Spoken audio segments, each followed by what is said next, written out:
Now that we're going to play this game now, there's a few different endings.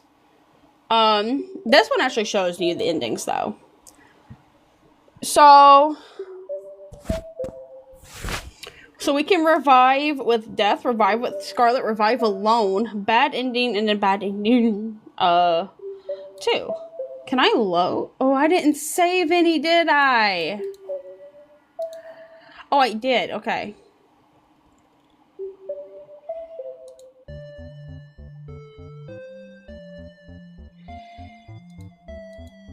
Wait, what?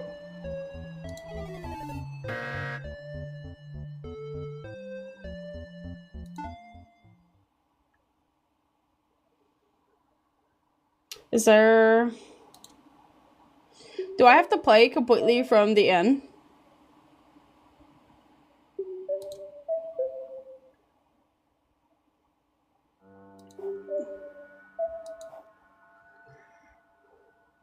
Damn. I didn't save anything. Alright, we can play from the beginning.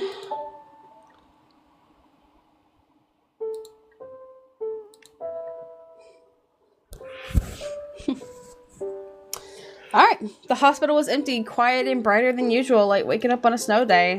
But I didn't feel cold. I didn't feel much of anything. Weird. Normally opening my arms to a room this bright would give me a migraine. Instead, I felt no pain at all, no aching muscles, no bed sores, not even a hint of dizziness or nausea. For the first time in 7 years, I felt completely normal. Either I'm cured, or this is a dream, or I'm dead. Hello? I called out, but no one came. Nurse? I searched for the call button on the side of my bed, but it wasn't there. Yep, definitely a dream then. My IV bag dripped. Or these are some next level painkillers. What am I supposed to do now? So we already know what happens with all this, so let's just go ahead and leave the room. Fine, I'll just go and find someone. I put on some slippers and walk out to the hall.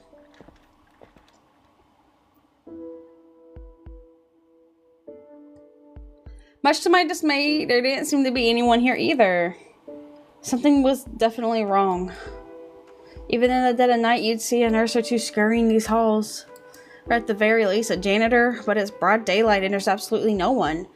My footsteps echoed quietly in the eerie silence. I peered around the corner to see another empty stretch of hallway before me. Okay, new explanation. Time has stopped. I slept through the fire alarm and everyone already evacuated and I was left behind in the confusion. Or it's the rapture, so it's not their fault I was left behind. A nuclear apocalypse? Isn't there a bright flash before the bomb goes off? That must be what this is. I walked steadily down the halls, coming up with more and more ridiculous theories as to what was happening. Finally, a figure appeared, saving me from my madness. It's Scarlet. We already know who she is. Hello. Hi. I was too surprised to know how to react. This wasn't the sort of person I expected to find, and she showed up too suddenly. Instead of focusing on all the possible explanations for what was going on, I should have come up with something to say when I inevitably found someone. Stupid. I didn't think anyone else was here. She looks me up and down, glancing at my IV and then back at my face. She's expecting a response. Quick, think of something to say. Cool tie.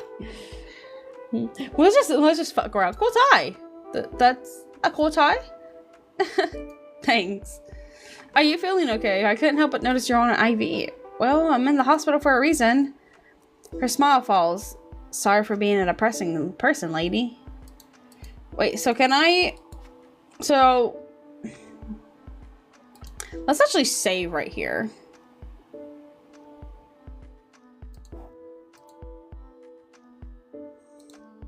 Because I feel like me saying this, it could like be different options.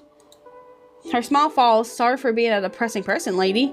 She gives me a pitying look, then pauses to consider her next words. Listen, this isn't a hospital. You died. Fuck! Are you okay? You didn't have a heart attack, are you?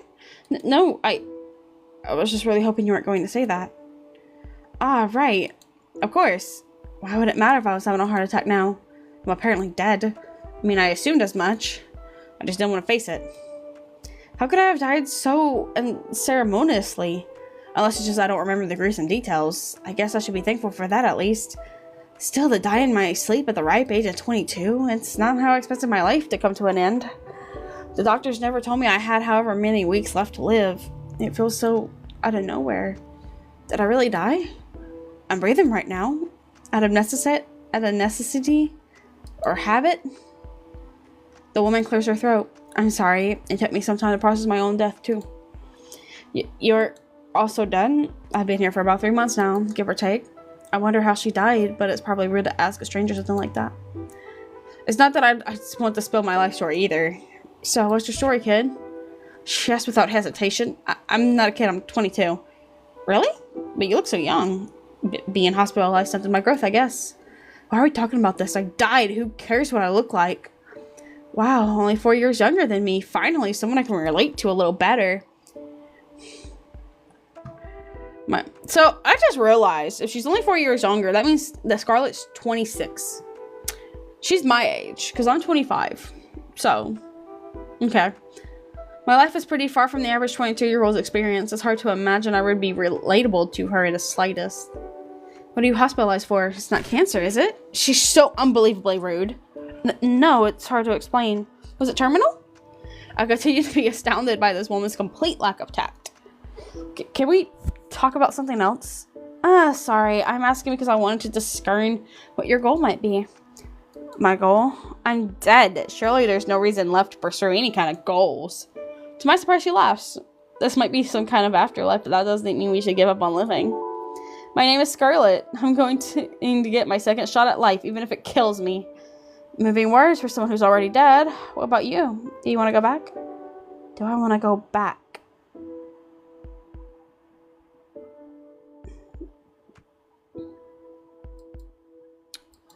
Just for the hell of it.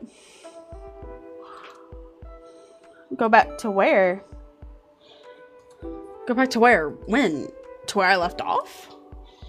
To before I was hospitalized? The thought of return to my current everyday life, resuming the status I've been in for the past 7 years, just doesn't sound all that appealing to me. It's not that I'd rather be dead. It's more like, now that I've died, I feel like I could come to accept it. My head doesn't hurt. I've been standing here for a while now without feeling dizzy. That's huge for me. I wonder if I even need this IV anymore. I answered her honestly. I don't know. That makes sense. It sounds like you just got here after all. What's your name? It's Ashley. Ash for short. Alright, Ashley. Walk with me. I'll tell you everything I know. I just said Ash. She turned immediately with complete confidence that I would follow right after her. So I did. So we're going to try to be friends with Scarlett this time. Scarlett walked at an easy pace, explaining the mechanics of this afterlife, as it was a speech she would rehearse and recite 20 times. And maybe she had. Clearly, I wasn't the first dead person she'd welcome here. It was surreal, thinking about the situation I was in, but also how I had no trouble focusing on her explanation despite that. Usually I feel so lost in a fog, but my mind is completely clear right now. Is this how my brain would function if I were healthy? Not that it matters anymore. Based on Scarlett's explanation, I should consider this place to be purgatory. We died, but we can move on from here. It's unclear exactly where we would move on to. Apparently, that's up to death. We were on our way to meet him now. So, we don't get hungry. Right. Or thirsty. There's nothing to eat or drink here anyway. And we can't sleep. You know, I haven't actually tried. But after 3 full months with no sleep, I haven't had any sort of adverse health effects. Safe to say it's unnecessary. You know for sure it's been 3 months. Time has definitely passed. I've been using my watch to check the days. Because there's no sunrise or sunset. I slow my pace and Scarlett stops in front of me. There's a pitying look on her face. The stasis isn't so bad once you get used to it. I'm already tired of how bright it is. Scarlett laughed, but I wasn't joking. I may have been spared from my usual migraine, but the constant intensity of light was unnerving to me. If I had a choice of which hospital to spend purgatory in, I'd say St. Fellows was the better option. At least there, I had the change of seasons to look forward to. How'd it get quieter after visiting hours were over? The chatty nurse is telling me about their day as they changed my IV. Being in the hospital for so long, you learn to love the little things. The alternative is just to feel miserable all the time. I'm not miserable. I'm still alive. But I can't even say that anymore. I grip the pole of my IV stand a little tighter. I'm still too afraid to leave it behind. The last few wayward souls who came through here, they made it up pretty quick. Maybe you'll be able to bargain with death too. Then you won't have to get used to this light. I'm not very good at bargaining. She laughs again and presses the button for the elevator. I'll help you. I'm good at debate. Thanks. The elevator doors open to reveal a man stacking coins in the center of the floor. Don't come in. I blinked at the confusing sight, but Scarlet cut in without missing a beat. You're still at this? It's been 2 days. There's a lot of coins, and the deadline's coming up pretty soon. Scarlet leaned her forearm against the elevator door to prevent it from closing. Well, can we get in? I'm taking Ashley here to meet Death. Could you maybe cash the next one? No. Scarlet forced her way in, knocking over a stack of coins in the process. Why are you so pushy, Miss Scarlet? Because you're wasting your time. Come on, Ashley. She motioned for me to follow, and I stepped into the elevator. I did my best to avoid the coins at my feet. It was an awkward ride.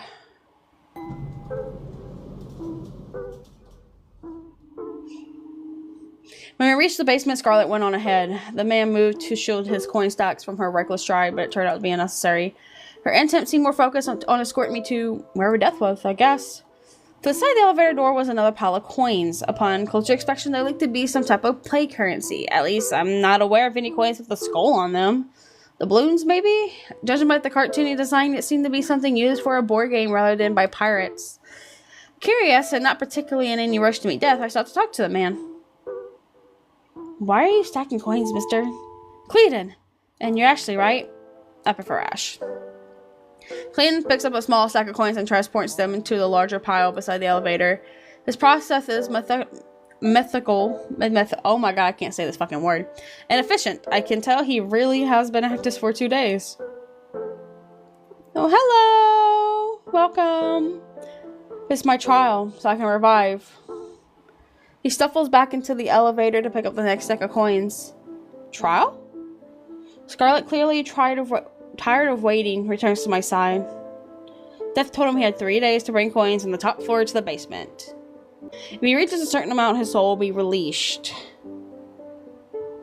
They have to stay stacked like this. If a single coin faces tails up, it won't count. Sounds tedious.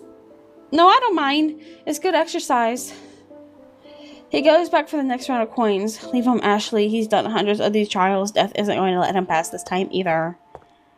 As Scarlet walks away again, the elevator doors begin to close. Clayton stumbles from his place to block them.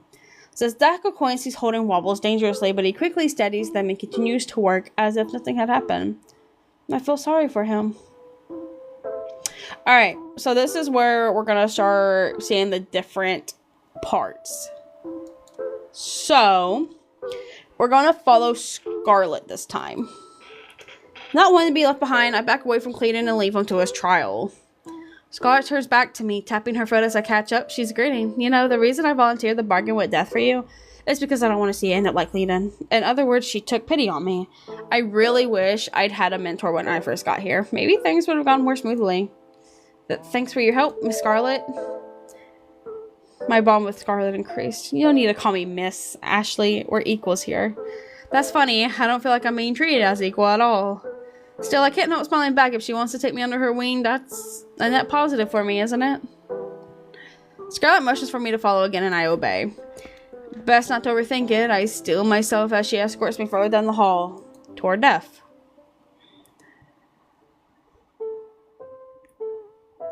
The room I found myself in now had walls lined with metal drawers.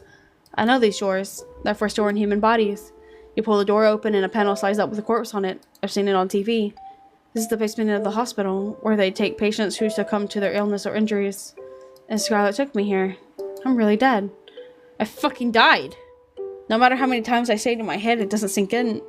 I'm still thinking and walking and talking. How can I really be dead? You're joking, right? She turns to me, genuine confusion in her eyes. The morgue? My voice cracks. I can't stay calm when faced with this. Is that how you see us? What's that supposed to mean? It's obviously the morgue. Are you okay, Ashley? No, I don't know. I'm in a morgue.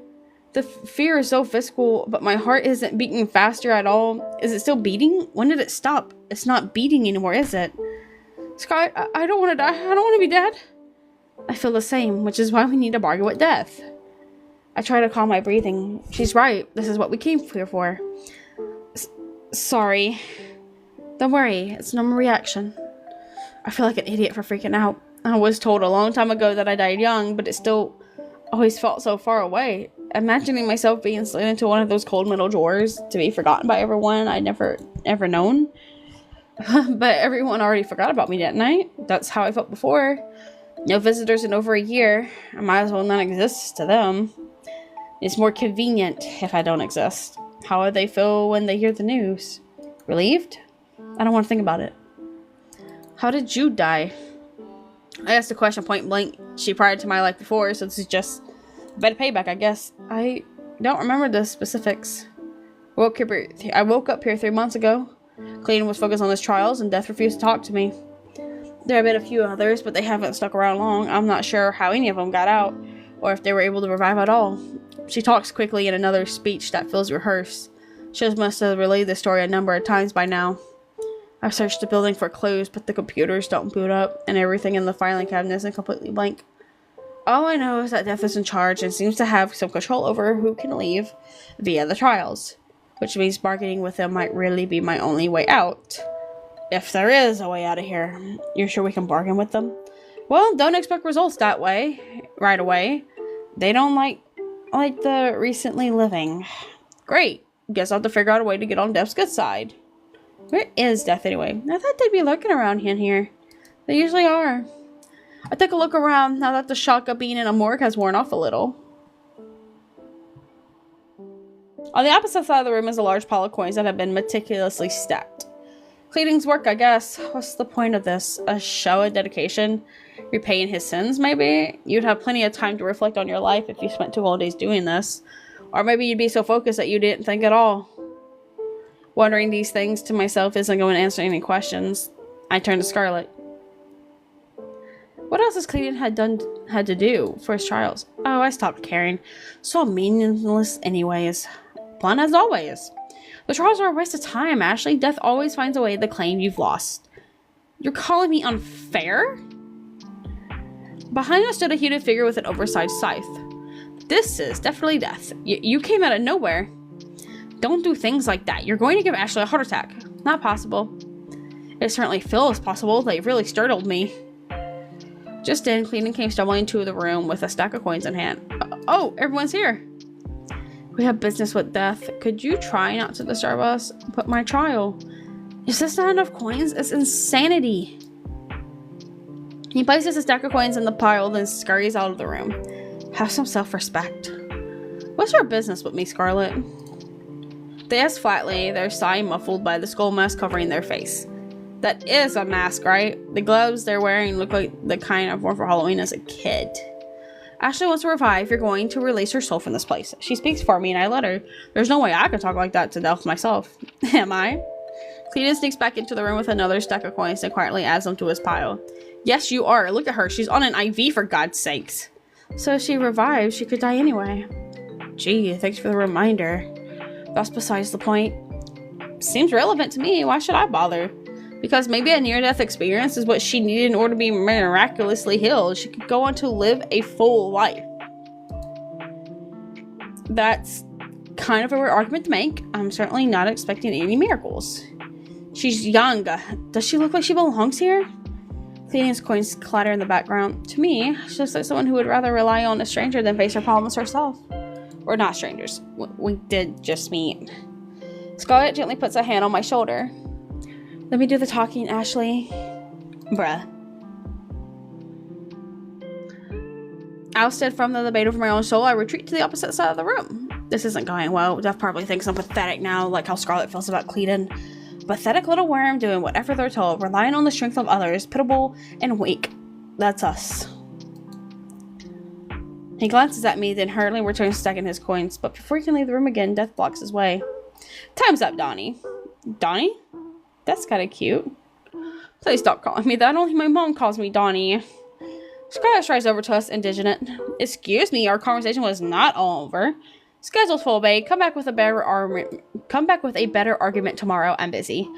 Just tell me he failed and get over with already. But please don't do that. I worked really hard. Excuse me? They all turn to face me at once. I'm a little surprised they listen and massively uncomfortable with the attention. Are you really going to check through every coin? Not just check them. There's a hint of a smirk in their voice. I'm gonna flip them. Flip. And there's the catch. For every coin you brought, we're gonna play heads or tails. If anyone lands on tails, you lose. I thought I just had to place them here face up. Flipping every single one? That's impossible. What are the odds of getting heads so many times in a row? 50-50 for each coin. That's pretty. If my units had a 50% chance of missing, I'd choose another attack. It's so low you might as well not even try. Oh, you're a gamer? I hadn't meant to say it out loud, but the despair of the situation really struck me. I'm so sorry, Cleedon. That flips the first coin. Heads. They pick up the next one. Ooh, heads again. They're definitely taking pleasure in this. Cleedon encourages visibly at the sound of each coin being tossed. A third coin lands on heads, and then a fourth. He watches the results, unable to speak. But it can't go on forever. In fact, it might be a step to make him start thinking he has a chance, only for Death to take that away. It's just a coin flip, but they managed to turn it into an immense psychological torture. Bringing fewer coins would have given him better odds, but then would he fail for not meeting the minimum requirement? I see why Scarlet didn't bother helping him before. Death trials are made to be unwinnable. The coin flips pause and Death turns to me. Hey Ashley, heads or tails? Tails. I wasn't asking you. Death wants me to call it. Well, last time I called heads, and it was wrong, so let's do tails. Tails, like Scarlet said. I just want this to be over. It's too cruel. They flip the coin. Tails, you lose, Cleedon. Come on, that's not fair. His voice wavers. I think he might cry, which is probably Death's aim with this. Crushing his spirit, giving him hope, only to snuff it right back out. What do they gain from toying with people like that? Cleedon has done a lot of these, right? I can't stop myself from speaking up. The situation is too unfair. Yeah. So why can't you just release the soul already? He's tried pretty hard, right? He's got plenty of time. What do you mean? Death mounts their scythe like a witch on a broomstick. I barely know how to react as my eyes follow him. I can only think of how the ceiling is higher than I realized. They drift to a stop, then grasp the handle of one of the metal doors. Am I about to see a corpse? Have we been standing in a room lined with bodies? Why do the walls look infinitely tall? And how have I not noticed that until now? The metal door swings open and a long drawer slides out. It's hard to tell from where I'm standing, but it seems to be lined with rows upon rows of hourglasses? This isn't here. What are those? The countdown for every soul that comes here. The countdown? Why is this the first time I'm hearing of a countdown? You never asked. Oh, like you've told me. This is how long you have left to live. The sun in the small hourglass falls steadily down, a human life measured in grains of sand. Nice try, we're already dead. Not quite. Cleedon stares at the ground, wringing his hands. What do you mean? Death descends again, Cleedon's hourglass in hand. Want to see what happens when I turn this over? They say in a teasing tone like it's a game to them. This is someone's life. No. Cleedon sends what we must all be thinking. But it's cool. Check it out. When Death flips the hourglass over, we all expect to stand inside a reverse direction. But it doesn't. It continues falling upward, defying gravity. This is how long we have left to live? Meaning we are still alive. And maybe because we're still alive, we have a chance to revive. Scar said she'd been here for 3 months. How much time does she have left? How much time do I have left? Scarlet lets out an incredible, oh my fucking god, I can't talk today. Huff. So you're just going to torture him until his time runs out when you release him once it gets down to the wire, or let him die in the end? That's up to him. Unbelievable. We're, still alive? Even though this is the afterlife? Didn't Scarlet tell you? I look to Scarlet, but she's already stormed away. She taps her foot, facing away from us. This is the afterlife for souls who died a social death. Y'all ended up here because you're miserable losers.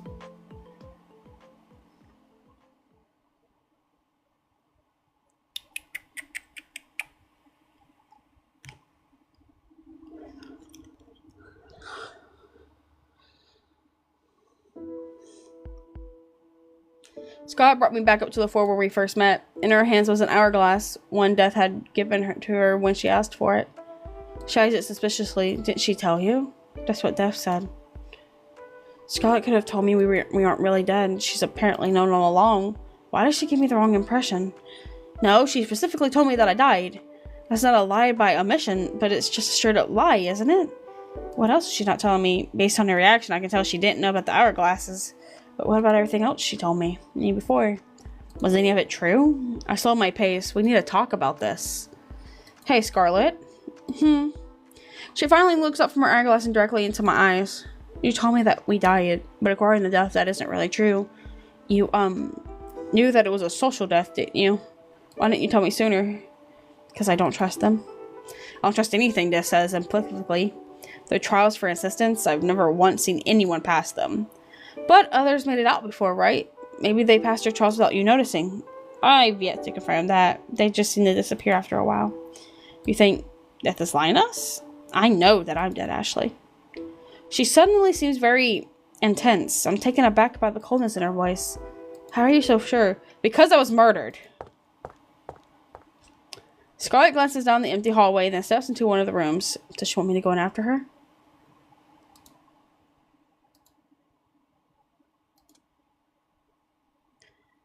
Let's follow her.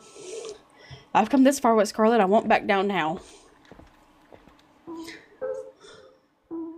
Scarlet stands on the other side of the room, gazing out of the window in the endless void. Scarlet, you're really attached to me, aren't you? I thought we were working together like a team or something. I get that you don't trust Death, but I at least thought I could trust you. Could you trust me? You're a good girl, Ashley. She sighs, letting go of the tension from before. I'm sorry for making you feel like I lied to you. Let's share information. Properly, this time. Yeah, whatever helps us get out of here. Scarlet starts by showing me her hourglass. It's nearly full at the top, meaning she has plenty of time to revive. According to Death, anyway. I wasn't given an hourglass, so there's no telling how much time I have. But if Scarlet's still doing just fine after 3 months, maybe I don't need to worry about it so soon. Knowing the dandelion might only make me panic in the end. So we decided to forget about it, for now. Scarlet folds her arms and leans back against the window. The other thing I should tell you is, this isn't a hospital. Yeah, it's the afterlife, you told me that already. What I mean is, the morgue we were in before, that's the mail room. Huh? Mail room? It isn't really a mail room, of course. That's just what it looks like to me. It's different for everyone, like a dream. Your mind fills in the blanks, using a place from your own memories. So it's like a memory. That's why the details are missing. So then, what is this place to you, Scarlet? To me, it's an office building, the one I used to work at. Scarlet goes into another one of her speeches, although this one feels far less rehearsed. Before she was killed, she was forced to quit her job. She doesn't say what the job was exactly, but there was some kind of scandal caused by her boss, and she was unknowingly complicit in it. All she did was shred some papers like she was told. That got her stalked by journalists, and there was all this public outrage. I'm almost surprised I hadn't heard of whatever this case was, but it's not like I watched the news. Scarlet delivers her story coldly, without a hint of emotion attached. She sounds tired after all of it.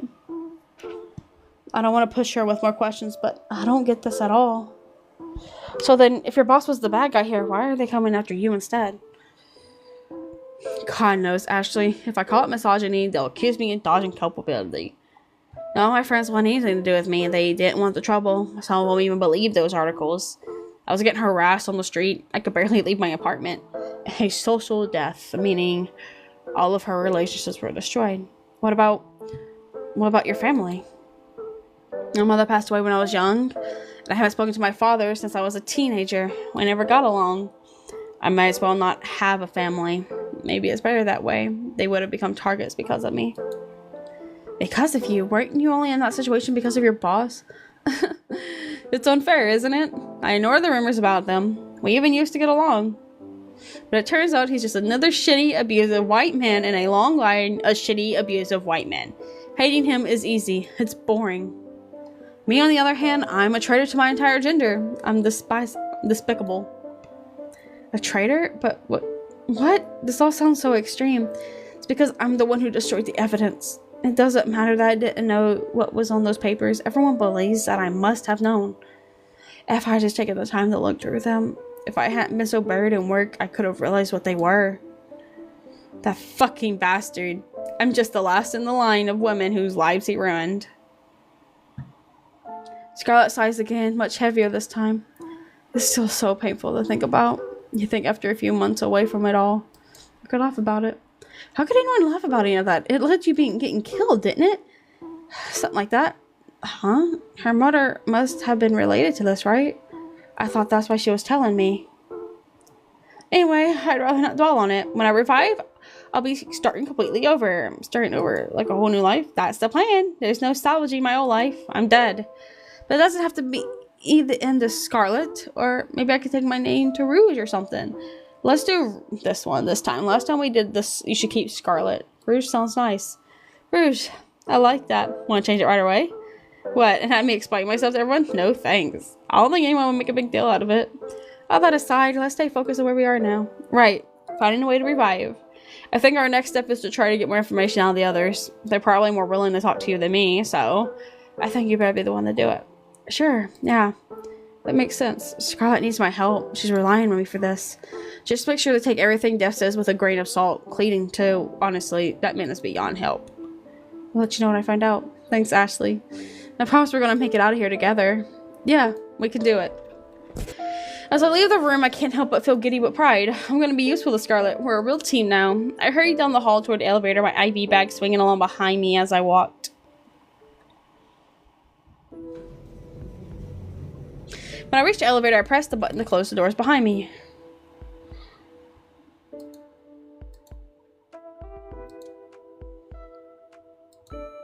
He might be hanging around the first floor. Talking to him seems like a good place to start.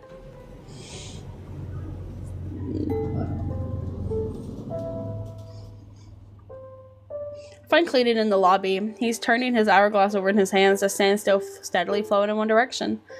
I'm sure he's still thinking about the trial. At least I would be if I had just wasted the past couple of days going up and down an elevator carrying coins around for no reason.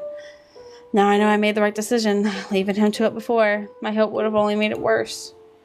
Clayton has been here the longest, aside from Death, of course. I need to learn more about his situation so I can report back to Scarlet. Hey, let's talk. Huh? Sure, Ash. Just something in particular you want to talk about? Everything that happened, I guess? Yeah. How you feeling after all that? Probably a lot to take in, huh? Death called us miserable losers. A little harsh, right? Yeah, I'm not really miserable, but they're right about me not having any friends. Oh, well, I'll be your friend. Everyone needs a pal after all. I'm shook by his warmth. He seems so genuine. Can I call you Donnie? Please, anything but that. We share a laugh and continue chatting. I tell him about myself, how most of my life has revolved around my illness, being hospitalized, how I hadn't had any visitors in over a year. That must have been what marked my social death. My family, everyone. I was dead to them. It hurts to think about, so I changed the subject. What was your life like? How long have you been here? You know, I'm not really sure how long it's been. Scar's the only one with a watch, and it doesn't get dark. The days must really blend together, huh? It's probably been a few years. Because you asked Death to find out. They don't like me very much. He sits in one of the chairs, and I take the one beside him. My life before this was, I don't know. I ran my own business. I had a wife. I thought my family cared about me. But I went into debt, and no matter how much effort I put into my job, I just sank deeper and deeper. I thought I was doing what I was supposed to. Working hard, hustling, you know? His breath grows unsteady. I don't know what to say, but I keep listening. When she handed me the divorce papers, I thought, great, I can spend more time selling products. My whole family stopped talking to me. I don't know what I did wrong. Those products help people, but my mom called it a scam. But it's not a scam. They're health supplements. I use them myself. If you have enough people in your downline, you can make thousands of dollars. You just have to keep recruiting. It's a pyramid scam, my boy. And it's fun. You get to work from home and talk to people you never would have talked to before. It's the kind of work you could even do from a hospital bed. Heck, you might even feel better if you take them yourself. Health supplements? The company is called You Thrive. Get it? Because it makes you thrive. His mood changed really suddenly. I've never really heard of this company, but it sounds important to him. Ashley, when we get out of here, I'll send you the sample kit. You could try it for yourself. That's okay. That's okay. I shouldn't be taking supplements without my doctor's permission. That's what's great about Thrive. It doesn't interfere with any medications. It just boosts your immune system, along with many other benefits. This is getting weird. Why is he giving me a sales pitch when we might be stuck in the afterlife forever? Cleaton? I'm healthy, so it didn't make any sense that I died. And now he seems back to normal. So this social death thing, that must be it, because no one talks to me anymore. They've all blocked my number. Did he scare everyone off with how intense he is about his job? That's pretty sad. Well, at least we have each other, right? We're not friendless losers anymore.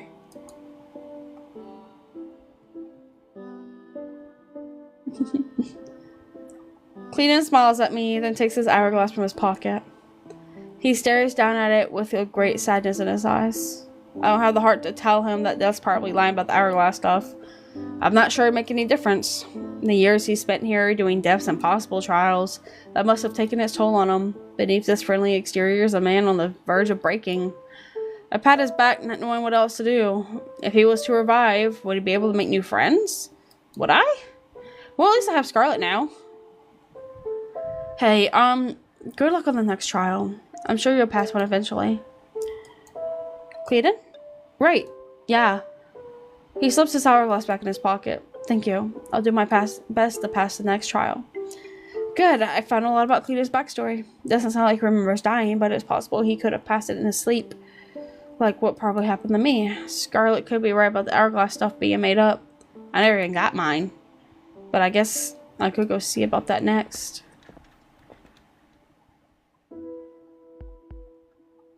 After saying goodbye to Cleaton, I step into the elevator and make my way to the basement. It's time to speak to Death.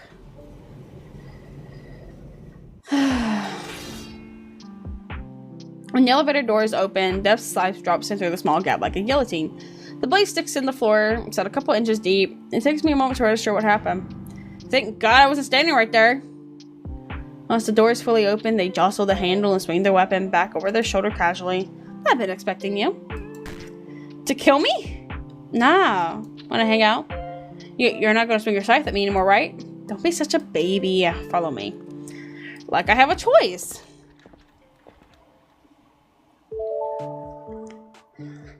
Death brings me back to the morgue, but the atmosphere has completely changed. Is this a different room?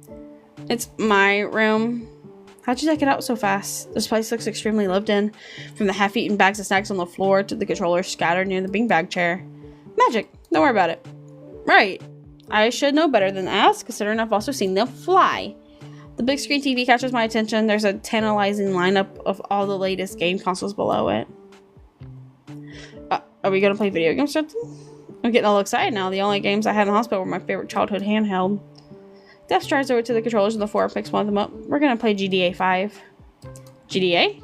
Glorious Devil's Avarice? Have you not heard of that? Oh, the kids on the street I grew up on had one of those games. I watched them play it. The Sintown one, I think. Yeah, that's the old one. 5's cooler. It got way better graphics. How do you play? It's single player. You just watch. Wow, what fun. How long am I going to be stuck here hanging out with them? Death turns the console on and boots up the game. The graphics really are better than Sintown's. In GTA, you play as a devil girl named Lucy. She's like if Lucifer were a sexy lady. It's a raunchy game that appeals to edgy preteens and middle schoolers. In the case of my childhood friends, their parents didn't seem to understand the rating system and bought it out of ignorance. There's a main story mode, but I think most people played the game for the sandbox aspect. You can pick up guns and steal cars and kill people. It takes place in hell, so I guess you're killing other sinners? I don't think it's the kind of a game with deep lore attached to it.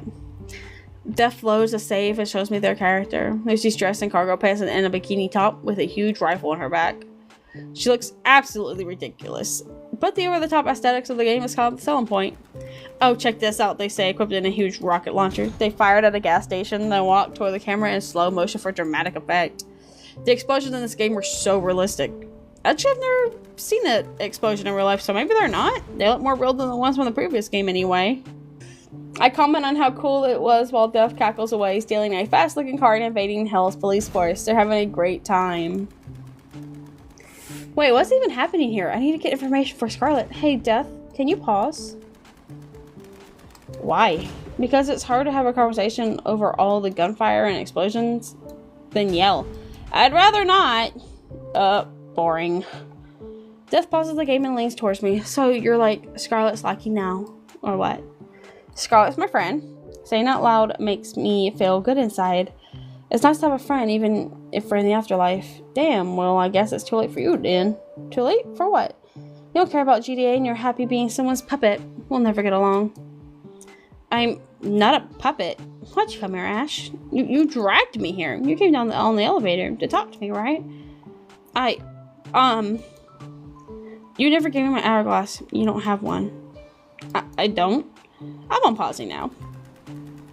Death resumes their grand escape from Hell's police force, driving down a blood-soaked highway as helicopters roll Lucy's car with bullets. I don't have an hourglass. What does that mean?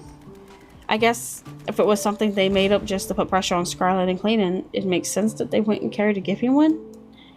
Maybe Scarlet's right then. Death's just playing games with us to keep us from reviving. I gotta tell Scarlet about this. Trusting whatever Death says is definitely a mistake.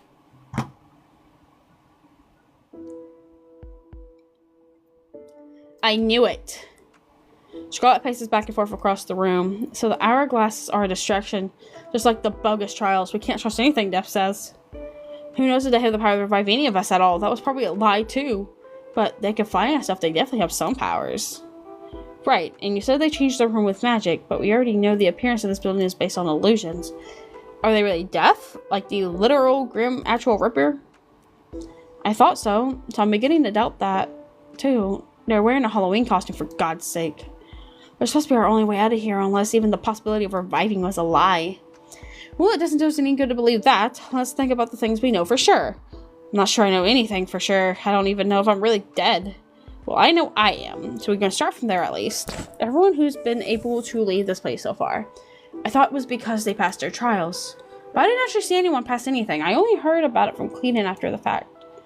Right, and he believes in the trials a little too much. I've watched him fail again and again. The entire time I've been here, he won't stop, no matter how many times death humiliates him. And now you tell me he was in an MLM? It sounds like he's as global as they get. Wait, what's an MLM?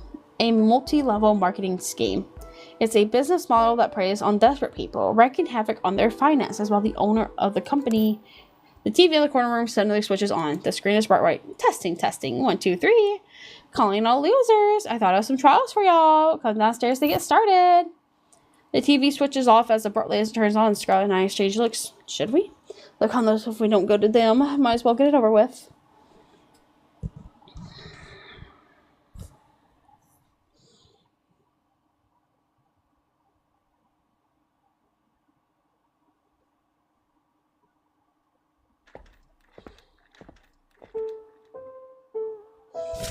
When Scarlet and I reach the morgue, Clayton and Death are already there waiting for us. I glance at Clayton, but he looks away. I wonder if he's nervous about the trial. Now that we've assembled, Death taps their scythe on the floor and makes their announcement. Scarlet, it's time for your next trial. Pass. She said it so quickly. Death barely even had time to finish her sentence. Ash, then. They turn to me. I can feel myself start to sweat. I made something special. It's a video game. A game? Like GTA or something? Nah, I can't 3D model for shit. I made you a card game. They pulled a small handheld and offered it to me. It's a retro model similar to the one I got in elementary school. This is a Pain Boy. The card's already in there, so turn it on and try it out. Alright, so this is where I need to save. If you can beat my game, you get to revive. I have a feeling Death doesn't design something extremely difficult, maybe even impossible. Should I? I clicked the on switch. Can't hurt to try. Alright, so I figured out how to play. There's not a cheat mode, is there? So I would literally have to memorize it from...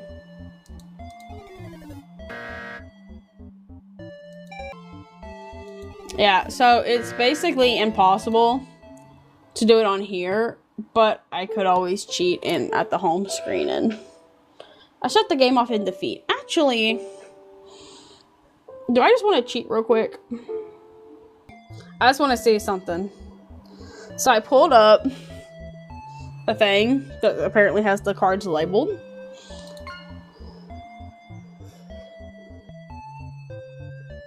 51, 52, 53.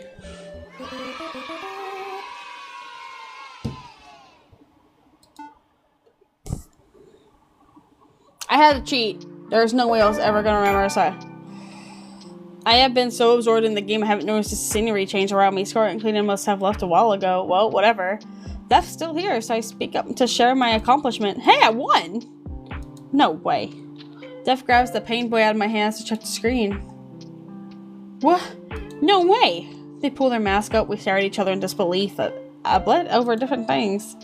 Shit, Ash, you did it. Even I haven't been able to clear this legitimately. So there was a human under there after all. The sudden reveal makes me hesitate before responding. Really? It's just memorization. Yeah, but who actually takes time to memorize all that? What a pain in the ass. They seem genuinely impressed. A huge grin on their face is definitely real. I had no idea that mask was hiding so much emotion behind it. I don't know, I guess I'm stubborn. Yeah, no shit. God damn, you actually beat it. I realize this means I won my trial. Can I leave this place now, can I? So what happens next? Huh? I get to revive now, right? Oh, the trial. No one's ever won before. You're the first. Really? Meaning no one has ever revived before me? That doesn't sound right. Death slips their mask back down on their face, then steps towards the door. Follow me. Just like that, their intimidating aura returned. I find myself obeying their orders before I can even think about it.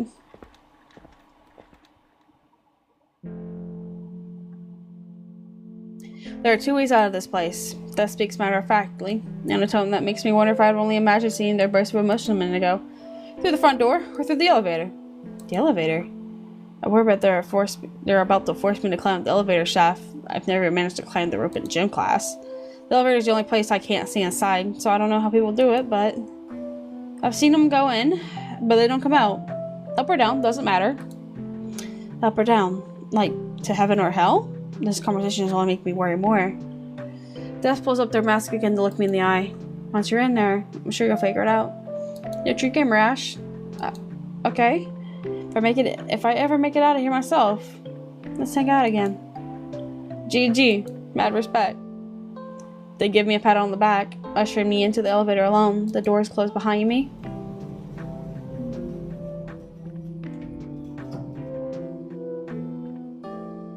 What do they mean if I ever make it out of here? Was Death trapped here? Just like the rest of us? I stare at the doors for a moment. Is it really right for me to leave the others behind? Scarlet, Cleveland, I didn't even get to say goodbye to them. But I can wake up now. I get to wake up as long as I can find a way out of here. Out from here. I still myself and turn away from the door. The elevator, for all intents and purposes, looks completely normal. The same as it was every other time I've stepped in here. But if Death is serious about people going in and not coming out, there must be some sort of secret to it. I try inspecting the walls. They're flat and smooth. No hidden panels as far as I can tell. I can't even get my fingers into the cracks to check if they move at all. The floor is the same. It's a vague carpet texture. I can't pull it up, and when I stop my foot in various places, in all games it said thud. No trapdoors here. The ceiling then? I can't even reach it. I consider using my IV stand to prod up the ceiling panels. That's when I finally noticed. My IV bag is nearly empty. It's running out, like an hourglass. I thought I didn't have one. Am I overthinking things? What happens if I can't find the way out before the bag empties? I passed the trial, so I should still get to revive, right? Okay, don't panic. Panicking won't help you solve this tiny escape room puzzle. That's right, it's like an escape room. The next steps will be hidden in plain sight. If this place can shift in appearance, I must have overlooked something obvious. When I check the panel next to the door, my suspicions are confirmed. A button I've never seen before stares right me in the face. It's a circle. Or a zero? Maybe the letter O? I'm not sure, but it feels like the way out. I have to press it. The elevator begins to move. It's rising. I'm going up. Up to heaven? Maybe the O was a halo? I look back to the panel buttons, but it's gone. As the elevator rises, I start to feel lighter. I can't tell if I'm anxious or calm. I feel nothing. It's the same muted feeling I get after taking my pain meds. My mind and body are quiet. Well, my mind is never that quiet. Except when I'm focused on a game. It's part of why I like playing them, I guess. As my thoughts wander, I feel something brush against my leg. When I look down, I'm no longer in the elevator, but a field of dandelions. They sway lightly at my feet. The feeling of rising hasn't left me. I'm still being taken somewhere. Heaven is supposed to look like a field of flowers, isn't it? Or maybe clouds? It feels like this is somehow both. I wish I could ask someone. Maybe Scarlet would know. The thoughts fill me with emotion, a sudden and indescribable yearning for a person who is still practically a stranger to me. I want friends. I want to chat with others. I want to have conversations that don't start with medication adjustments or my latest test results. It's been so long since I've had that, I thought there were nothing I could do about it from my hospital bed. If I asked to use the phone, they'd let me, right? I could have called my parents anytime, couldn't I? I can call them and I'll tell them I managed to beat this impossibly difficult card game. Is that stupid? It sounds impressive to me. If I tell them I'm lonely, will they come visit me again? Maybe my doctor will agree to let me out of the hospital for a day. Or just a few hours. Enough to go to the park, even if it's in a wheelchair. I'm stable enough for that, ain't I? And then maybe I can make a friend at the park. Play chess with an old man or something. I don't even like chess. I don't want to go back to being alone. Aww. Makes your heart hurt. Now we have Revive with Scarlet, Revive with Death, and 2 different bad endings.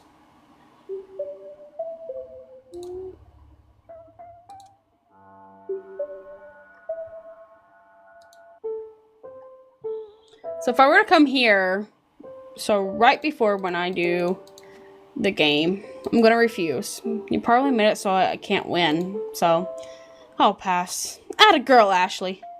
That's beatable. I'd even respect you if you won. Like, major respect. It's a waste of time. I don't want to.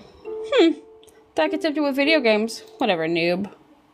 Death shoves the pain boy back into their pocket and turns away from me with a huff. It's time for your next trial, Donnie. He stiffened in preparation. I couldn't help but feel nervous for him, too. Okay, Death, what do you mean do this time? Not much.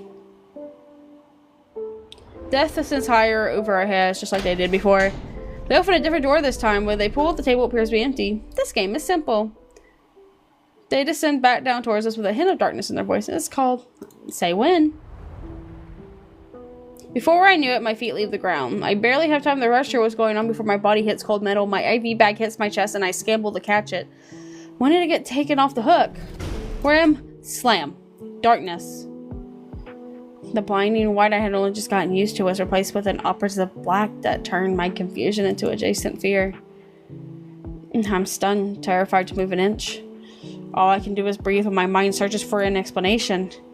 Ashley? Scarlet's voice gets through to me. It's coming from somewhere below me, muffled slightly. What the fuck are you doing? Let her out. I'm inside of something. I tentatively reach out one hand into the darkness in front of my face. It's flat, smooth, and cold, metal like the surface I was thrown onto. I reach the same hand to the side, more panicked this time. Clang. My worst fears are realized. I've been shoved inside one of the drawers in the wall. A drawer meant for dead bodies. Please. I don't want to be in here. Please, someone. My words come out as a whimper. I'm not sure anyone can even hear them. It's up to you to save her, Donnie. I'll let her out if you ask. That voice is taunting, like a playground bully. The sound of someone who isn't really going to do what they're offering. But free her too soon, and you lose the trial. Clayton! I crawl out in panic desperation. He has to let me out. He has to. Clayton, are you fucking kidding me? It's not like she'll die in there. I'm not fucking believable. You're scum, you know that? You'd let a poor disabled girl suffer for a child you're just gonna fail anyway? Hey, Ash. Are you okay? Am I okay? Would anyone be in this situation? No, I'm scared. I don't like this. Please let me out. I beg him, trying to speak as firmly and clearly as I can to make sure there's no misunderstanding. When I immediately... But you're not hurt or anything, right? I'm about to hurt you, dickhead. I'm grateful for Scarlet's anger, but I'm also not sure it'll convince them. Clayton, please just let me out. This is probably the easiest trial I'll ever give you. All I have to do is... nothing. We're all on a time limit, Clayton. You are literally sacrificing her life to save your own ass right now. But I could actually win this time. Could you live with yourself if you did? Well, I'd be alive again. I hear a quick thud and a small ow from Clayton. Did she punch him? Hey, no violence. Hang on, Ashley. I'll free you myself. More clanging metal and shuffling sounds. I can't tell what's going on at all. But the distraction is welcoming. Even if you make it up there, the door is locked. Scarlet Seal hit the floor as she grunts in frustration. Are you seriously fine with having her death on your shoulders? No. Then let her out. Fine, fine. Okay. Please let her out, Death. The locker opens. I'm free. If not for Scarlet, how long would I have been trapped in that darkness? Would Clayton have waited until just before his hourglass ran out? I shiver at the thought. He believes the lies about the trials and hourglasses if he's really been here for years. He's about halfway through his countdown. God, was he seriously willing to leave me in there as long as he could? He didn't listen to me even when I begged him, and Death was the one who tossed me in there. Even if they're helping me down now, these trials, now I understand. They're meant to maximize people's suffering. Scarlet's the only one to see through it all. She's the only one I can trust. I thought we were about to get a bad ending. I hang my HB back on its stand. My hands tremble with anxiety, or maybe just a residual fear of being locked up like that. Let's go, Ashley. Yeah. She takes me by the hand and we head out the door and toward the stairwell. I can't even look at the others. Once the door closes, Scarlet turns to me. She gives my hand a gentle, reassuring squeeze. Are you okay? I'm so sorry they did that to you. I feel better now. Thanks for saving me. I really owe you one. No problem. That's what friends are for. Friends. I'm so happy that Scarlet considers me a friend. Us girls gotta stick together. And we'll always end up using at you. Even the supposed nice guys like Clayton. Her words give me a pause. Something feels wrong about them. But I guess it's true that Clayton was using me. We don't trust anyone and we don't play by the rules. That's the only way to come out on top. The only way, huh? What's wrong, Ashley? You sure you're okay? Yeah, no, I mean, you're right. Going along with the trials, it just makes you do awful things. If you weren't there to stop them, Clayton would have... It's hard for me to get the words out. Thinking of being trapped in that dark place with no one coming to save me. He didn't care what happened to me, did he? No, he didn't. But I do. Scarlet looks me in the eye and I feel all my anxiety drift away. We're in this together, Ashley. Let's think about what we can do next. She leads me upstairs, my heart filled with a sense of purpose. I'm so grateful Scarlet is here to protect me. That's some fucked up shit. We start from the top floor, exploring the halls and chatting along the way. Actually, it's more strategizing than chatting. Scarlet is going over everything we know for certain, hoping we can get a clearer picture of what this afterlife really is. Our conclusions so far are: 1, we definitely aren't in the real world. It'd be impossible to go this long without food, water, or rest if we were. 2, the building's details are different to each observer. It seems to draw from the memory of each individual, as far as Scarlet can tell from what others have described to her. And 3, Scarlet ended up here after being murdered. This is the main evidence that we have that Death's Hourglass is just something they pulled out of their ass, as Scarlet put it. Thinking about what she went through, the scandal, being disowned by everyone around her, that still counts as a social death, doesn't it? I still wonder if her physical death is just her thing. I don't think I can bring it up to her now, though. She was pretty upset when I doubted her before. I'd better just trust her judgment. I don't want to make her retell the story of her murder anyway. That sounds like it'd be pretty traumatic. We come to a stop at the end of the hallway. Scarlet leans back against the wall. The only place I haven't been able to investigate very thoroughly is the basement. Why the basement? The spends most of their time there. Whenever I try to poke around, they harass me until I give up and leave. Do you think they're hiding something from us down there? I'm not sure, but I do get the feeling they're not as all-powerful as they seem, even though they can fly. Yes, that's another thing we know for certain. Death seems to have a few special abilities that we don't. Scarlet paces me back. Oh my god. Scarlet paces back toward me, staring at the tiles on the floor as she walks. With how often I've seen them flying around here on that scythe, it's unlikely there are invisible wires involved. You never know. One time I played a game where the plot twist was there was all these mechanical structures made of a special material these characters couldn't see. What? This sounds like a cheap twist. Yeah. I was just thinking, since this place is like an illusion, it could be something like that. If it is, we're screwed. Scarlet groans in frustration, lightly kicking the wall with the side of her foot. This is impossible. If the whole building is an illusion, can we even trust anything we find here? Poor Scarlet, she's been here for months trying to figure things out all out on her own. As someone who only just got here, I doubt I can really do much to help. Feeling hopeless, I take a seat on one of the spare beds in the hallway. What are you doing? Resting. Want to join me? Ashley, we can't rest here. I'm sure we can. Here, lie down on that gurney. That's the table, sweetheart. Whatever. Just lay with me. Why? Well, I was going to try to take a nap. Maybe you should too? How is taking a nap going to help us? I always take a nap when I don't know what else to do. Or if I'm trying to avoid something, I guess. Anyway, it'll help clear our minds. Come on. Despite her protest, Scarlet gets comfortable on the bed next to mine. I see. So it's like meditation. I'm genuinely trying to sleep here. I really don't think that's possible. You said you haven't tried. I hadn't. I could hear the smile in Scarlet's voice even without looking at her. It makes me feel warm inside. Aw. It's so nice having a female friend around. Huh? At work, well, my former workplace, all the people handing out promotions were men. I spent so much time trying to curry favor with them. I never really got the chance to know my female coworkers. That's why I'm happy to get to spend time with a girl like you, Ashley, even under these circumstances.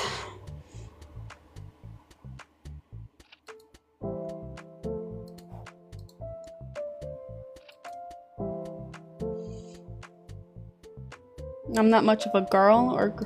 Yeah, just a pair of girl bosses here. Damn straight we are. 2 girl bosses who are going to revive and go on to lead brand new girl boss lives. Sounds good, nice, doesn't it? Not really. I'd rather just be a regular person. Oh no, I've never really related to femininity even once in my entire life. Oh, are they trans? It's cool. But I'm not sure how to explain that to her. I guess I could start with something that's been bothering me. Hey, Scarlet. Yeah? Could you maybe call me Ash instead of Ashley? What's that? You're mumbling. Nothing. Never mind. I can't do it. It's way too late to bring up something like that now. They're trans. Aww. Scarlet sits up, peering down at me from over the plastic bed frames between us. Are you getting sleepy? No, I don't really feel tired at all. See, that's why I never bothered to do this before. It's so weird. I feel like I spent my whole life being tired. And now I'm in this place with different roles. Different roles. Yeah. Maybe we're thinking too heavily in terms of the real world. Why should the laws of physics exist in the afterlife? Our bodies don't even need fuel to survive. Scarlet's body begins rising off of the bed. What if anything is possible here, as long as you imagine it? Scarlet? How are you doing that? I get it now. Actually, I've solved it.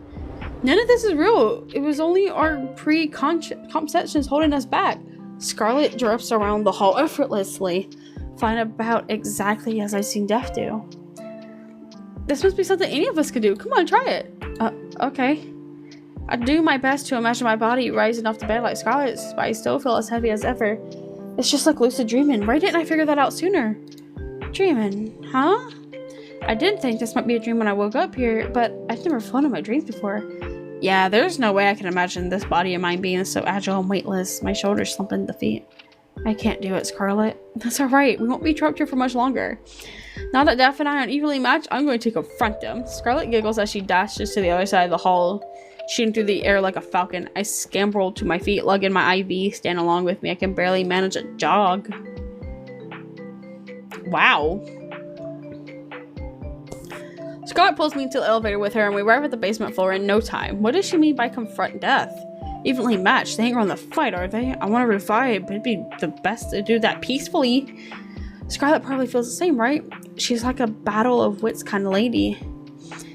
Everything's happening too fast. Are we really going to be able to escape this place soon? I'm worried it won't be that simple.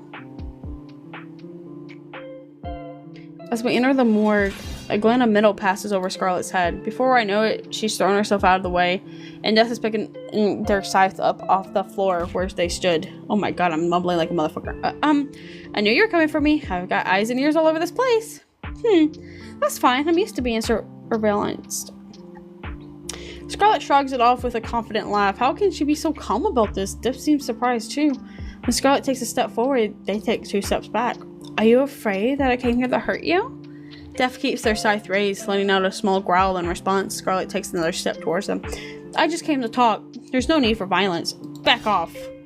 Death swings at Scarlet, and she dodges again. Please don't fight. I'm so scared they'll hurt each other. Can we get hurt in the afterlife? Can we bleed? Death, you're scaring Ashley. Put the scythe down so we can talk like grown-ups. Fuck off. I've been through this shit before. You'll get so cocky once you realize you can fly. Death circles Scarlet, taking slow, cautious steps. They're moving towards me, towards the door. You've been lying to us, Death, keeping us busy with your silly games. You know the way out of here, don't you? You've kept it to yourself, all because you just love toying with others too much. Am I wrong? There's a smile on her face and sweetness in her voice, but something about it sounds so dangerous. Death swings her scythe again, but Scarlet doesn't move this time. Scarlet! When I opened my eyes, I expected to see something horrible. Instead, I saw the blade of the scythe pressed against Scarlet's skin. Despite the impact, she hadn't budged an inch. Shit! Death drops the scythe, scrambling towards me like a scared animal. Scarlet grabs them by the hood, yanking them back. Then throwing them across the room, they slam against the wall, hitting the metal drawers with an upsetting sound. Tell us how to revive. She's raised her voice now. The sweetness is completely gone from it. I don't know. I don't know how it works. Their mask is askew. Scarlet, unbothered by the desperation in their voice, strides over to them. You're Death, aren't you? Tell us. She digs a heel into their stomach. Gah, you bitch! Scarlet, stop. Shut up. Tell us before I really hurt you. The elevator. Scarlet takes a bit of pressure off. Still careful to keep Death pinned against the wall. The elevator is the way out. It takes people and they don't come back. I seriously don't know how it works. I just know that they've left through the elevator. Scarlet lifts her foot and Death rolls over, coughing. They scramble away from us. There. Was that so hard? She turns a step towards the door, motioning for me to follow. We're doing Scarlet's story right now. We'll come back with the I turn away from Death, too afraid to say anything, then obediently follow after Scarlet. Scarlet is silent until we reach the elevator. We can escape from here. Yeah, after what she did to Death, I'm a little afraid of her, but saying that now won't do us any good. Come on, Ashley. I thought you'd be a little happier about this. I guess so. Everything's just happening so fast. You don't have to worry about anything. I'll take the lead. I don't have to worry. That's what I like about Scarlet. When I'm with her, I don't have to decide these things for myself. We step into the elevator together.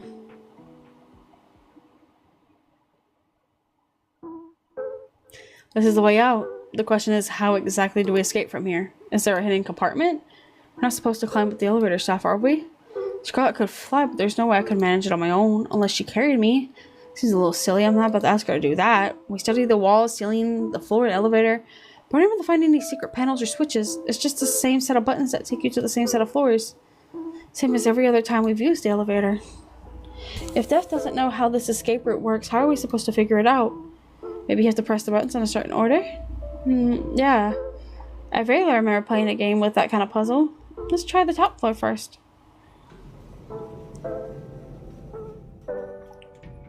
You press every button, stopping at each floor along the way. The doors open and close.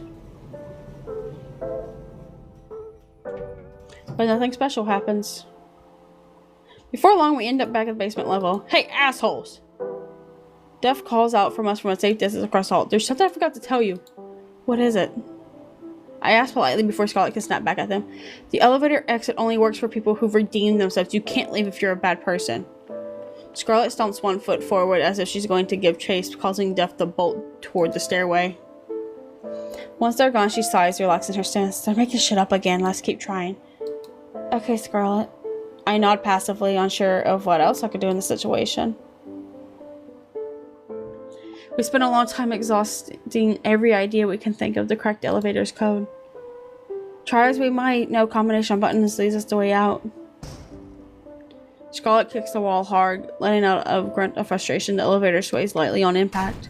This fucking hunk of metal thinks it's a judge of my moral character, huh? I thought Death was lying about that. They must be. Do you even know that this elevator is truly the way out of here? They could have been lying about that too. They sounded sincere to me. It could all just be a waste of time. They're watching us, laughing at us for fucking fools we are, huh? Scarlet. She bangs her fist against the wall, causing the elevator to sway again. Choking back a sob, she collapses to the floor, looking more hollow and fragile than ever. What if it's true? That this is hell, and I'll never be able to leave because I'm a horrible person? Whether death was lying or not doesn't seem to matter to her anymore. The idea of it clearly struck a nerve. What if I belong here? What if I deserve everything that's happening to me? Hey, let's take a breath, okay? All my life, I've tried so hard to prove I'm a good person. I want to help marginalized people, the ones left behind by society. Like you, Ashley. She isn't listening to me. You're treated poorly just for being women. You've got it even worse being disabled. It isn't fair. Anything we do is crunch and ice to hell and back. Meanwhile, men get away with anything they want. Huh? Is this even about the elevator anymore? I'm a good person. I'm not racist. I support LGBTQ rights. I give the charity, for God's sake. Okay. The way she's talking about these things is so... And yet, at the drop of a hat, everyone was ready to think of me as some villain. It isn't fair. She crumples into a ball on the floor. Gently, I put a hand on her shoulder. Scarlet. She looks up at me. Finally, she's looking at me. Please don't take this the wrong way, but she needs to hear this. Are you doing all those things to make yourself look good? Or because you genuinely care about people? What? You say you want to help people like me, but you don't really listen to me. It's true that you've done a lot to help me, and I'm grateful for that, but I feel more like an accessory than a person, than a friend.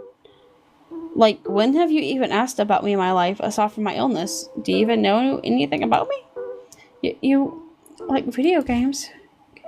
Everyone likes video games, Scarlet. What I'm trying to say is, it feels like these things you say you believe in, you're only... Oh my god. You're only using them to try to prove you're a good person. You doubt me too, Ashley? I know your heart is in the right place if you just listen to me. Scarlet sways a little, as if blown back by the wind. You think I'm a bad person? I didn't say that. I never should have trusted you. This has turned so fast. She steps out of the elevator. I hurry after Scarlet, but she doesn't go far. Just a couple of steps before turning back toward me. You know what, Ashley? I think you're right about me. I don't really care about others. I just like feeling superior to them. I want to be powerful and respected. I want my life to be easy. I'm jealous of people who are given everything because I want to be in their position. That's what makes me a bad person. That's why I died. That's not true. Why are you saying all these things? I might as well embrace this afterlife since I'll never be able to leave. Wait, Scarlet. Scarlet is dead. I'll be... Rouge. Yes, Rouge, the angel of death. Has a nice ring to it, don't you think? In a flash of light, her appearance changes completely into a being that could be called nothing other than the angel of death. Ashley?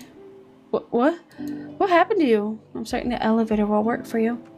You haven't done anything wrong. You're a good person. I'm sorry that Scarlet held you back before. You don't have to worry about her anymore. What do you mean? You weren't holding me back. We can still go on and revive. I'm going to help every last soul that comes through here. I'll show them the way out. This will be my repentance. The angel who calls herself Rouge disappears through the ceiling. I can't follow her anymore. What do I do now?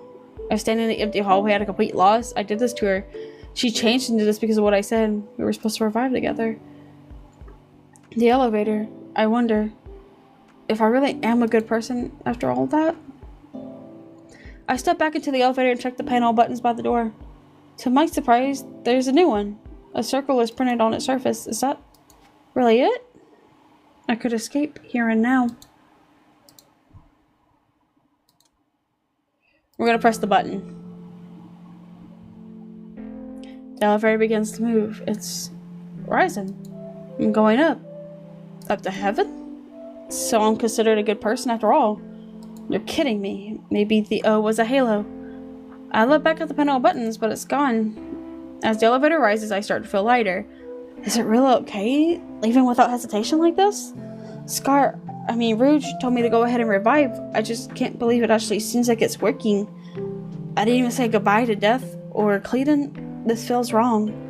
It feels wrong, but as my thoughts wander, I feel something brush against my leg.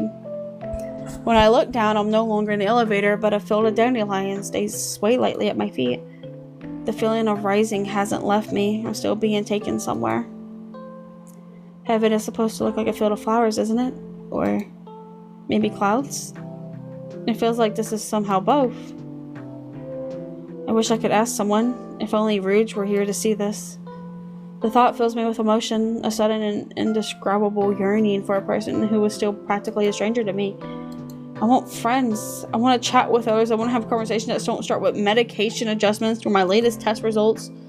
It's been so long since I've had that I thought there was nothing I could do about it from my hospital bed. Do I even deserve friends?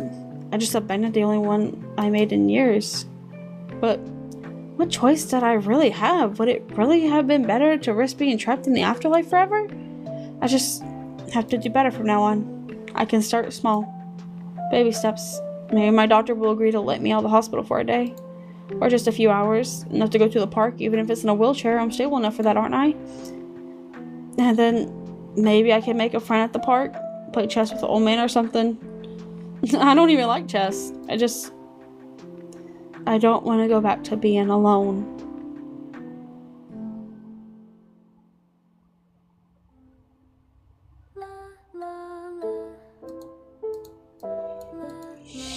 I wonder if that was the ending with all the question marks.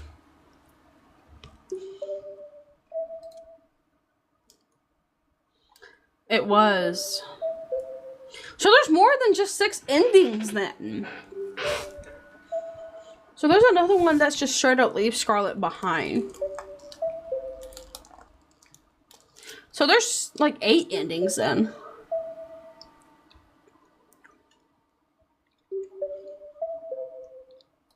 Okay. So what if I were to go back here? I hit find the others. I can't just leave everyone behind. I need help.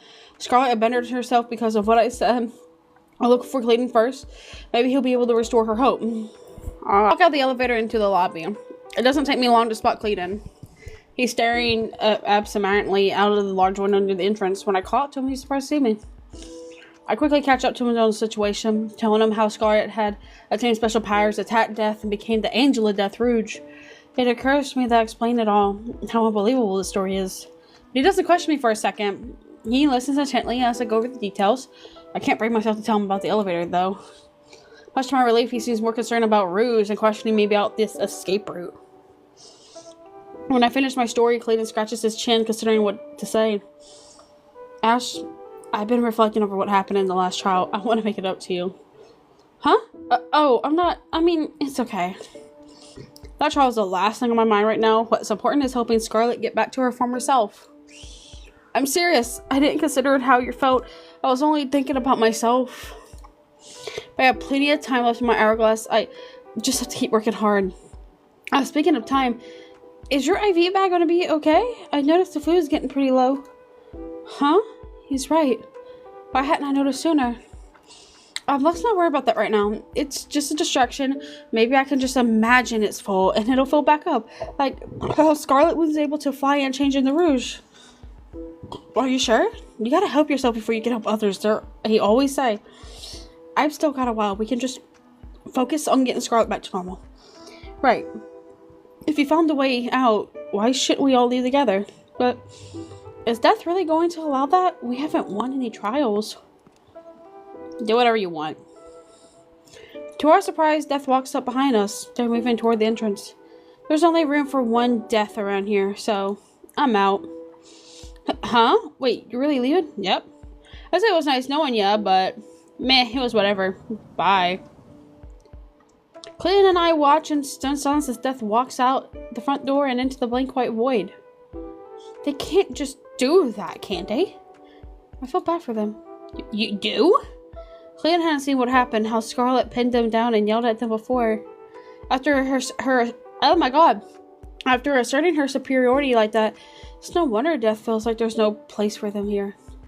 I find it a little hard to have sympathy for them after all the trials they put me through.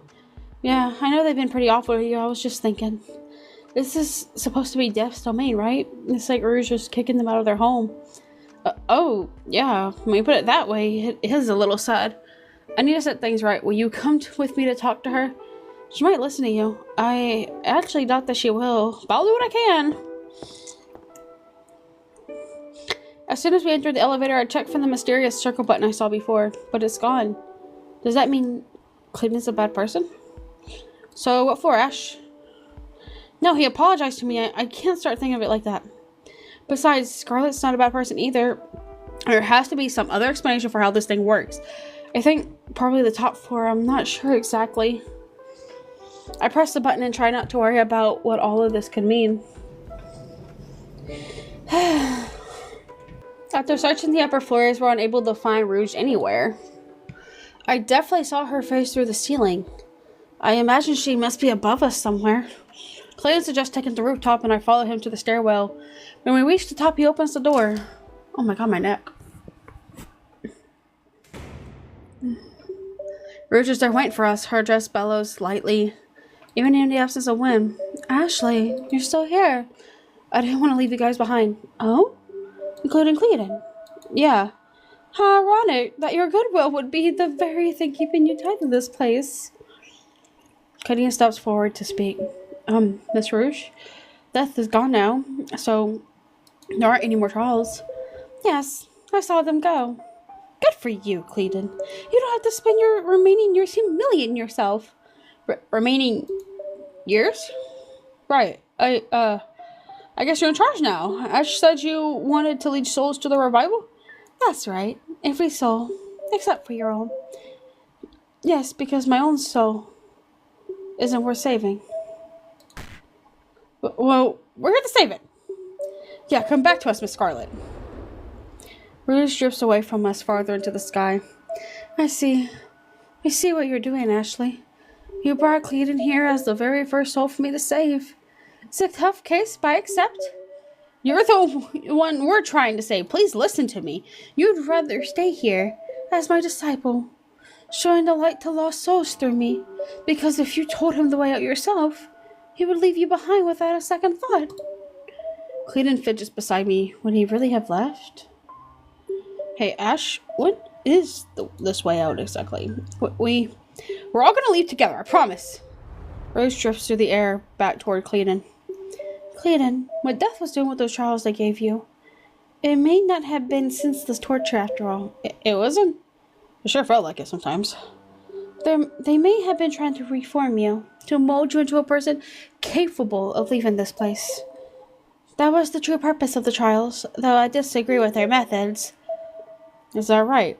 Was that really Death's goal all along? Death's trials were a failure because their function was incomprehensible. My strategy is much more straightforward.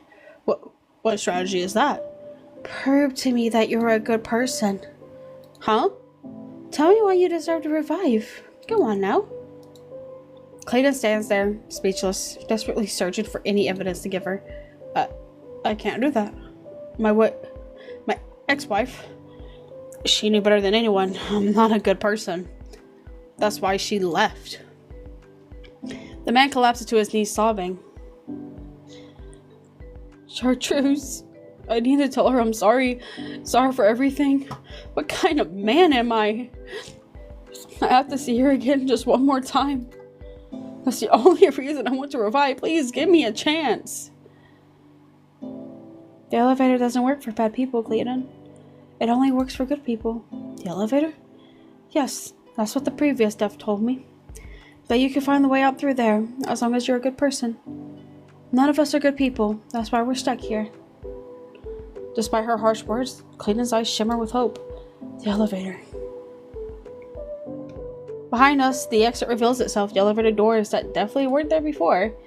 He rises slowly, then walks towards them. Clayton? I move to follow him, but Rouge stops me. Let's see if it accepts him. Clayton enters the elevator and the doors close behind him. Moments later, the doors open once more. It's empty. He's really gone. That's impossible. Rouge glides over to the elevator, then sinks through the floor in search of the missing man. The button wasn't there for him before. That means he must have redeemed himself during our conversation. If there's hope for Clayton, there's definitely hope for Scarlet. I just hope Rouge can see that. I decided to take the elevator down to the entrance to wait for her. Wow. When I walk out into the lobby, Rouge is already there. He's gone. He's really gone. Why did I accept him? Because he's better than me? Him? If he was able to leave, then you will be too. No. I'm worse than Clayton. Clayton was ready to leave you to die. I'm a good person. I'm not so villain. Please, will someone believe me? It's not too late. Huh? I'm worried about death, so I'm going to go search for them now. Out there? Yeah. Out there. Ashley, you can't. It's Ash. Please, Scarlet. Call me Ash. Ash. I want to bring death back here. So, I'll be back when I find them. Ash? Don't leave me here alone. Ash? The door's closed behind me. I hope this will be enough to convince her.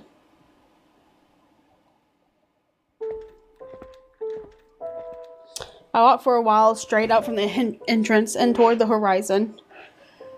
This place is so surreal, it feels like walking on glass. What will happen to me if I don't run into death out here? I'm afraid to consider it. Well, whatever happens, at least it'd be better than staying at Rouge's so-called disciple. Just then, a shadow passes over the ground at my feet. A shadow?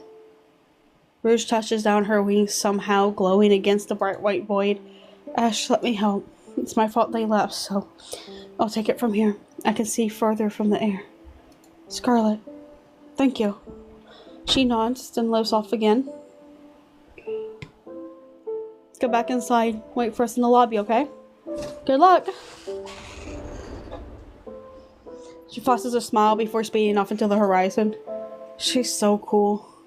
I hummed to myself, making my way back to the hospital. The automatic doors open for me, and I step into the empty lobby. It's odd. I almost feel refreshed coming back through these doors. Is it relief that I don't have to keep walking? I'm not even tired. My body just seems to work here in the afterlife. But I won't be here for much longer. We won't be stuck here anymore. By bringing back death, Scarlet will have proven she's a good person. Is it really what it comes down to? How do you weigh whether a person is good or bad anyway? Is there some higher being deciding that for us? Well, there's no way for me to know the answer to that. No use worrying about it, I guess. After some time, Scarlet and Death come through the front door. Death, I'm so glad she found you. Whatever. Yeah, you're welcome, sheesh. Welcome back, Scarlet. You have way too much faith in me. That's what friends are for, right? Shut up. So, are we going to try the elevator again? Or not? I turned to where Death was standing, but they've walked off toward the stairwell. The door closes behind them before I can say anything. I guess they're heading back to his basement. As long as they're comfortable in this home of theirs, that's what counts. Okay, Scarlet, let's revive together. We'll see about that.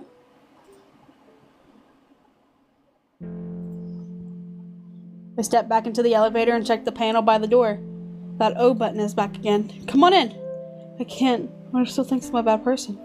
It won't. But what if it does? Then I know how to make it think you're a good person. Promise to come visit me in the hospital once we revive.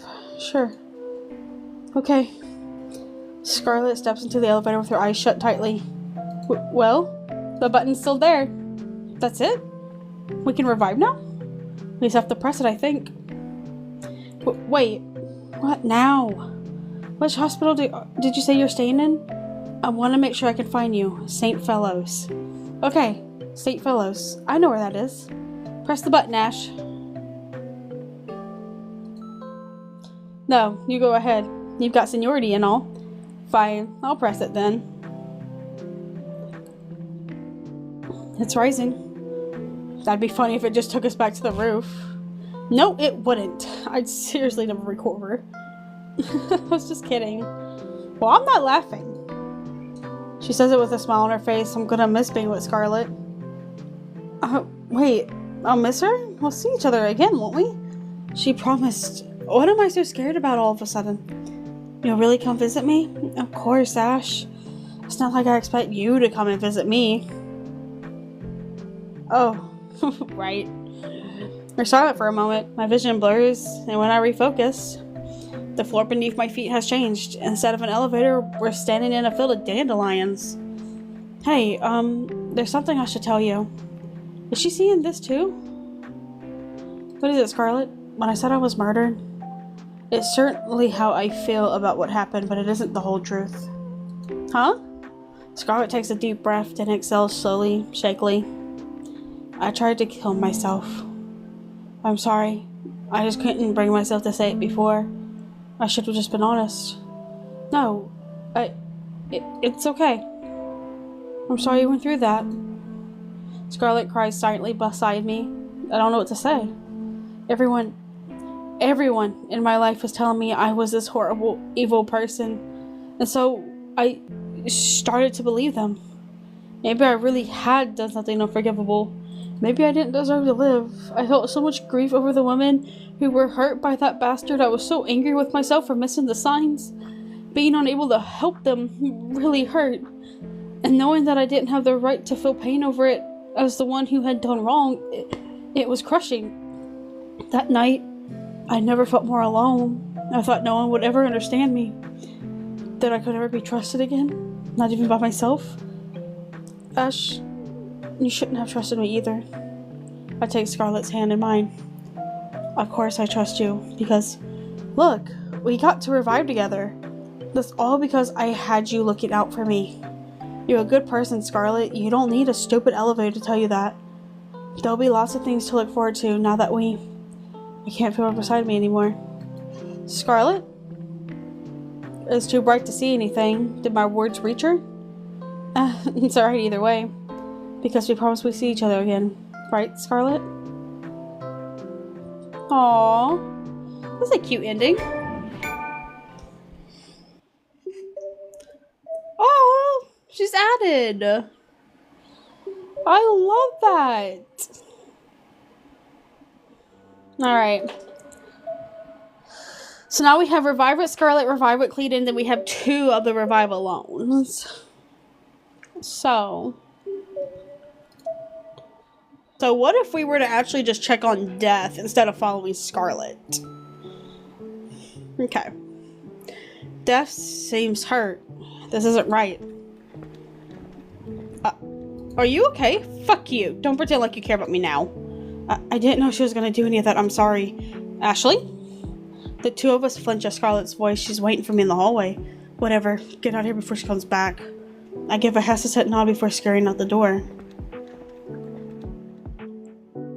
So is there like no... Okay. What were you talking to Death about? Her expression is neutral, but the words are laced with an empathical threat. Don't betray me. I, just want to see if they were okay. You were pretty rough with them, so... Ashley, Death is our captor. Huh? They knew the way out, and they purposely withheld that information from us. They've tortured Clayton for years, and likely plan to do the same with us. Considering all of that, you don't think a little violence is justified in order to escape this nightmare? So this is all different. She has a point, I think. Maybe I'm just overreacting? Scarlet's only doing what she thinks she needs to in order to... Do you want to revive?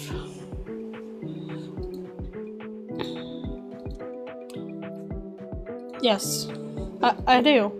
You're right, Scarlet. I wasn't considering our position. I'm glad you understand. I'll admit, I got a little carried away, but what's important is we're going to be free now. Free, huh? We step into the elevator together.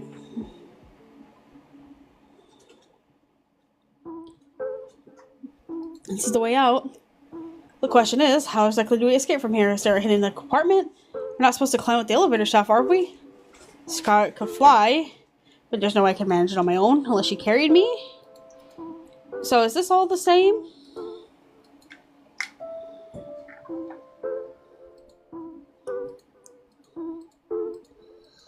So I think this is all the same.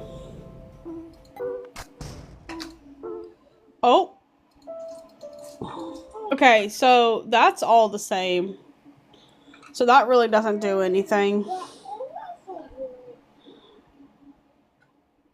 So, doesn't really matter if I check on death or not.